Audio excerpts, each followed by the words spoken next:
Right, okay, so just some exercises now. It sounds like that ankle is really settling down and improving. So a couple of things just to challenge that ankle a little bit more. So your first one is working into squats, okay, with a heel raise on the end. So I know you said you've been doing some kind of HIIT boot camp type training, which is absolutely brilliant. If you want to weight it up, you can. You're just going to do a squat, and then as you drive up, you're just going to add a heel raise in like that. So it's a squat and drive up, onto your toes like that.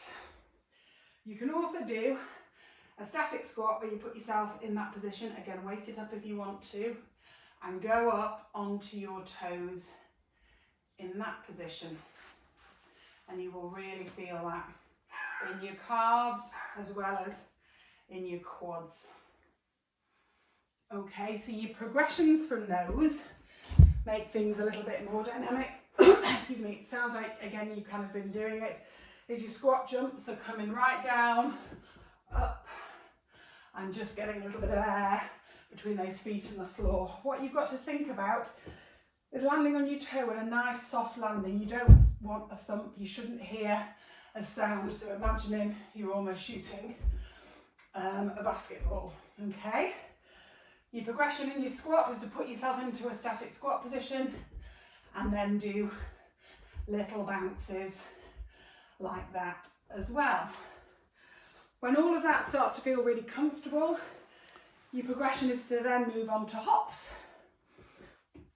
So you can just begin by seeing how it feels hopping on that leg.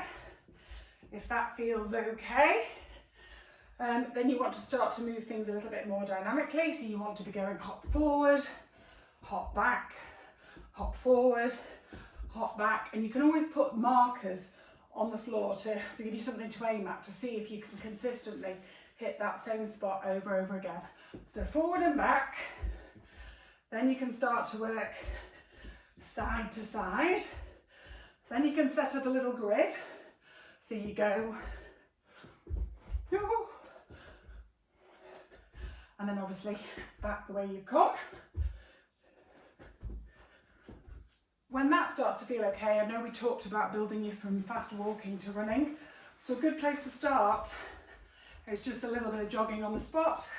See how that feels. You can then make it a little bit more dynamic, make it a little bit sort of higher with your knees. That feels okay. Other things to work on are kind of lateral jumps like that.